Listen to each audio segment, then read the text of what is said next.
Hoy nos encontramos nuevamente en el programa de Fútbol que se transmite directamente por YouTube, La Trinchera.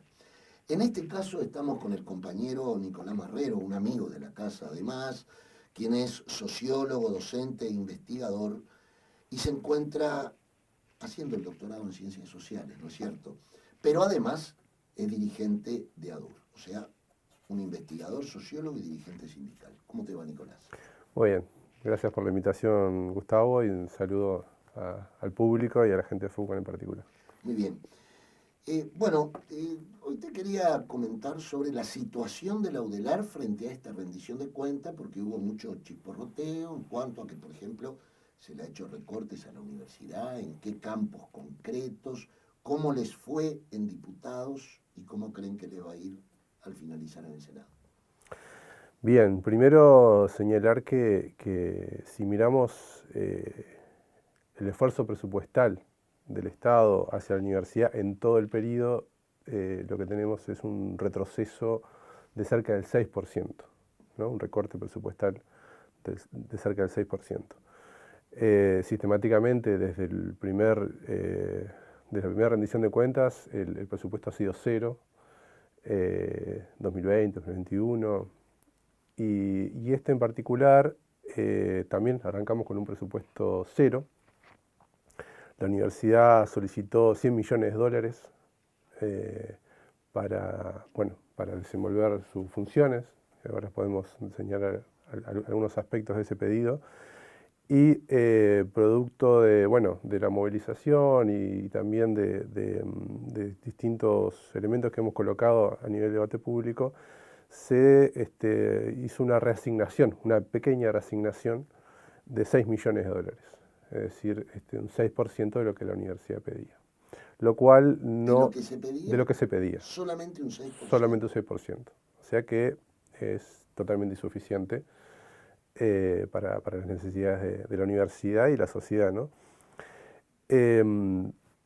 Y por otro lado, no revierte la tendencia a la caída, ¿no? Es decir, incluso con esta pequeña reasignación, al final del periodo terminaremos igual con un retroceso de varios millones de dólares en recortes, ¿no?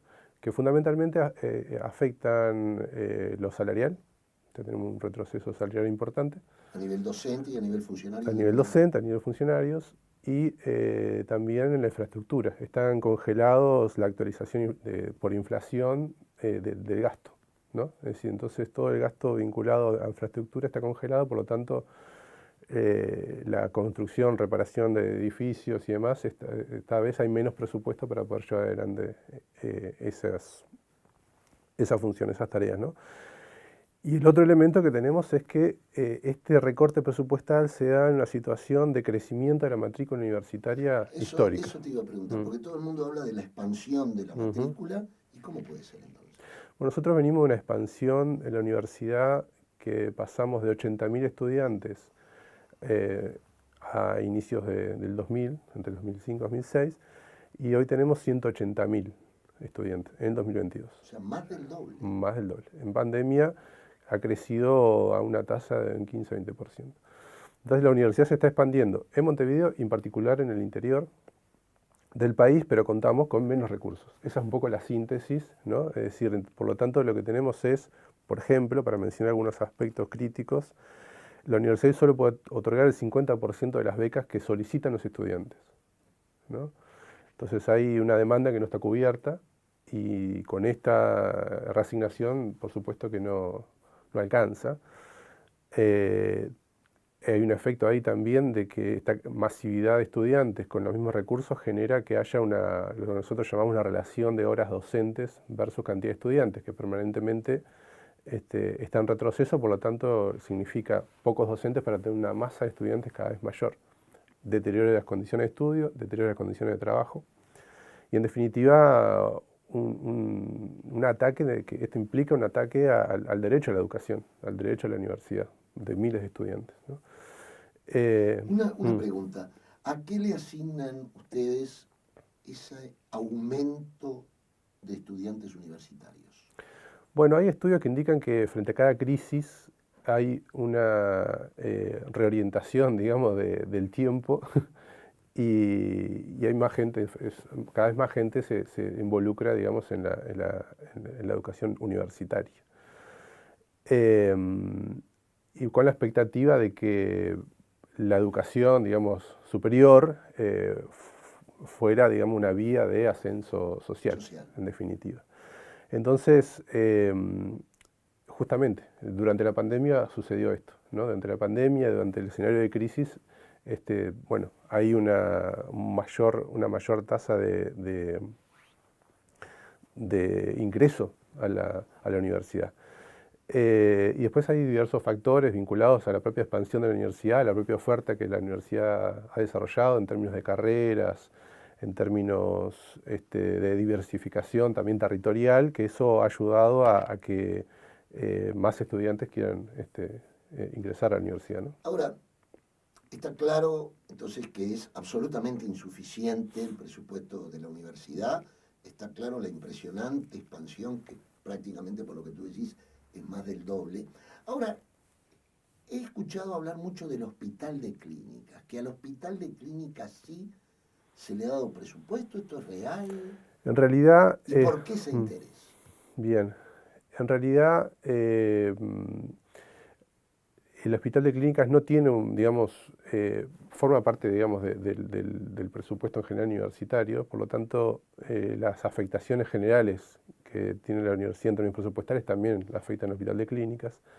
En esta rendición de cuentas en particular, hubo un programa en particular que se pidió sobre la salud mental, que fue presentado por el director del hospital de clínicas, y ahí habría un refuerzo presupuestal, pero en términos generales también el hospital de clínicas sufre este agudo presupuestal, ¿no?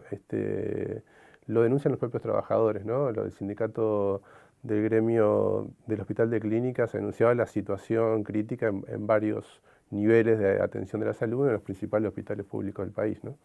Una cosa que me llamó la atención es que la ministra de Economía, Arbeleche, ha planteado, en algunos medios de prensa ha salido, la necesidad de una auditoría en la universidad. ¿Cómo ven desde ADUR eso? ¿Debido a qué se pretende esto? Bueno, yo creo que tanto la rendición de cuentas como esta idea de la ministra tienen que ver con en primer lugar, con una suerte de desconfianza sobre la universidad. Entiendo que forma parte de un ataque a la autonomía universitaria y al cogobierno, y forma parte, digamos, de este proceso también de reorientación de un sistema universitario público, autónomo y gobernado a un sistema mixto, público-privado, en competencia, ¿no? Esto está de fondo en sentido de la orientación privatista del gobierno sobre la educación terciaria en general. En particular, nosotros en la universidad no tenemos ningún problema con la auditoría. Los informes de los gastos de la universidad son públicos, son anuales. La dirección, es decir, el cogobierno de la universidad es público también. Cualquiera puede entrar y ver qué discute, cómo discute la universidad, en qué se gasta, en qué no se gasta, cómo se reorienta. Eso, digamos, es parte de la vida democrática de la universidad.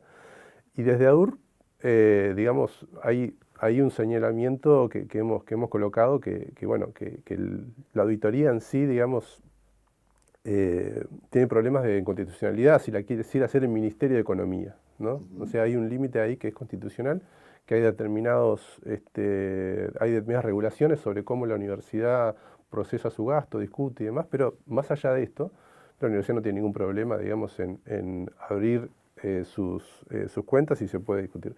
Pero el fondo del asunto que me gustaría colocar es que hay, en definitiva, una política en relación a intentar desprestigiar el rol de la universidad en un contexto donde la investigación, la enseñanza y la extensión han sido fundamentales hace poquitos años con la pandemia, ¿no? Claro. El rol de la ciencia, que ha sido tan destacado y demás, no no es valorizado en términos de refuerzo presupuestal, y simbólicamente se busca decir, el mensaje es lo público, lo gobernado, lo democráticamente discutido es la vía incorrecta. Lo que es necesario impulsar es la forma privada, la forma de gestión privatizada, ¿no? En definitiva, este liberalismo que no llega al caso de Milei, que busca destruir el CONICET y la investigación científica pública, pero están en un camino similar, ¿no? Un tema, este recorte presupuestario, ustedes tienen grados y en función de los grados de los docentes, el salario que perciben. He visto por allí que los grados 1 y 2 son los que se verían más perjudicados, ¿es así? Exactamente. Bueno, yo formo parte del movimiento grados 1 y 2, yo soy grado 2 de la universidad. Y también lo que sucede es que este recorte presupuestal afecta en particular a los grados 1 y 2. Los grados 1 y 2 forman el 65%, o sea, del plantel universitario, ¿no? Para que te hagas una idea, un docente grado 1 de ingreso con 20 horas está en los 19.000 y pocos pesos nominales, ¿no? Y tiene que tener o terminado el grado o por terminar. Un docente grado 2 no gana mucho más, en torno a los 26.000 pesos por 20 horas de trabajo. Y si son el 65%, si somos el 65% del plantel docente, implica que somos los que mantenemos la investigación, buena parte de investigación, de la docencia, las clases supermasivas, de la extensión también, en un contexto donde también la mayoría son mujeres. Un contexto de multiempleo, ¿no? Porque para poder sobrevivir, no son jóvenes que viven con sus padres, son gente que tiene familia, compañeras y compañeros que tienen familia, entonces tienen que tener otro trabajo, otro empleo.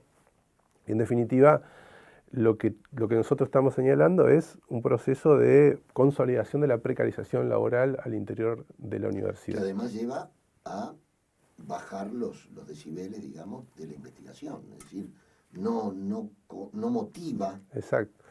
El resultado de eso es que la llamada fuga de cerebros, ¿no? Es decir, la necesidad de buscar hay doctores que se reciben y acá no encuentran posibilidades de desarrollo y tienen que emigrar del país, ¿no? Es decir, la universidad forma durante años un personal capacitado que podría aportar a la sociedad un montón de conocimiento, investigación, desarrollar la potencia de eso y desaparece, A ¿no? ustedes como trabajadores de la universidad, si uno le preguntara, bueno, ¿cuál es el problema más serio que hoy enfrenta la universidad? ¿Es el presupuestal solamente o hay alguno más? Bueno, sin duda, sin lo presupuestal, un conjunto de cosas no se pueden hacer. Es decir, sin esa materialidad la universidad no puede desenvolverse, no puede existir, ¿no? Entonces ese sería sí un problema absolutamente central, pero porque el problema de la universidad es el problema del país también. O sea, es el problema de la propia sociedad. O sea, no podemos desvincular las necesidades de conocimiento, la educación que brinda la universidad, que realiza el 80% de la investigación del país, que la población universitaria, sea docentes, estudiantes, funcionarios, egresados, supera los 300.000 uruguayos, es decir, ¿no? Es una masa muy importante, es decir, forma parte, en definitiva, de los problemas del país. Y el problema de la universidad hoy pasa fundamentalmente por lo presupuestal, por un lado, pero a mi modo de ver, también pasa por conectar la investigación, la enseñanza y lo que hace la universidad con las necesidades sociales del país, y en particular conectadas con los sujetos colectivos, populares que están luchando, digamos, ¿no? Que ahí yo creo que hay un desafío de la propia universidad de poder conectar, ¿no?, ambas cosas, lo que se investiga con las necesidades sociales. Bueno, para nosotros fue siempre fundamental el área de extensión universitaria, que también se ha visto golpeada. ¿Te referís a ello? Sí, exactamente. Ahí la extensión hoy tiene un presupuesto muy pequeño en el conjunto de la universidad. Y bueno, y ha sido fundamental la extensión, digamos, en muchos niveles, ¿no? Desde el punto de vista del contacto con las organizaciones sociales, pero también, no sé, los consultorios jurídicos que hace la Facultad de Derecho, servicios odontológicos, desde el punto de vista de la salud. Podría nombrar rato distintos niveles en los cuales la universidad está conectada hoy con la sociedad, y todo eso se resiente también en la medida que la rendición de cuentas y el propio Estado no otorga el presupuesto suficiente. Entonces ahí yo quisiera señalar esto, ¿no? Que el principal problema es el presupuestal, pero tiene que ver con cómo eso afecta un conjunto de dimensiones que no es solamente las particulares de los trabajadores, que por supuesto las afecta, sino que son también las propias funciones que la universidad desarrolla con la sociedad. Una última pregunta. Ya desde el marco de ADUR, digamos, más que nada, ¿no? Siempre nos hemos jactado, los uruguayos y las uruguayas, de que, bueno, la universidad es pública, gratuita, laica, etcétera, etcétera, cosa que me parece muy importante. Pero, en realidad, ¿cuántos hijos de trabajadores llegan a la universidad sin problema? O son las clases medias, bueno, eso es obvio que llegan más las clases medias, clase media alta, pero ¿cuántos hijos de trabajadores han ingresado? ¿Hay algún estudio de eso? Sí, sí, por supuesto, hay estudios. Mirá, si uno lo mira históricamente, esta idea de una universidad de clase media o de que solo algunos estratos acceden, desde hace entre unos 15 años, 20 años, esto se ha revertido fuertemente, ¿no? Es decir, cada vez más ingresan los hijos de los trabajadores, ¿no? a la universidad, y cada vez más hay una masa de docentes que también son hijos de trabajadores, ¿no? Somos hijos de trabajadores. Entonces también implica, ahí hay un problema, digamos, también, que es que nosotros desde el sindicato no solo luchamos por el acceso a la universidad, ¿no? Que claro, esta ampliación de la masa estudiantil implica que haya más hijos de trabajar en la universidad, sino que también es importante que haya una permanencia y un egreso de la universidad, ¿no? Porque también sucede que se accede, entra, pero está un poco tiempo por distintas circunstancias, y una de ellas es, por ejemplo, las condiciones materiales para poder estudiar, claro, de tiempo, en definitiva, porque si no tiene que trabajar 10 horas, 12 horas, el cerebro no da para... Entonces eso implica que haya una política de becas mucho más audaz, ¿no? Con mucho más recursos, que haya también un despliegue a nivel social, ¿no? También de lo que la universidad puede hacer. Pero además, desde ADUR, este cambio que te decía, no solamente que ocurre en los estudiantes, sino también ahora está ocurriendo en el propio sindicato, de la identificación del docente universitario como parte de la clase trabajadora, ¿no? Y una identidad nueva, ¿no? Que el propio sindicato docente, que lo tuvo, y que en la historia, pero hoy se ve reforzada. Nosotros estamos haciendo la historia del sindicato. Y tenemos un recorte de un periódico del año 65 que decía: los docentes universitarios somos trabajadores, ¿no? Y entonces nosotros queremos recuperar esa historia, ¿no? Recuperar también esa tradición de lucha y de formar parte de la clase trabajadora, y queremos que la universidad, en definitiva, esté abierta a los trabajadores y a los hijos de los trabajadores. Excelente, Nicolás. Te agradecemos mucho haber estado aquí en La Trinchera, y no será la última vez que te llamamos. Muchas gracias.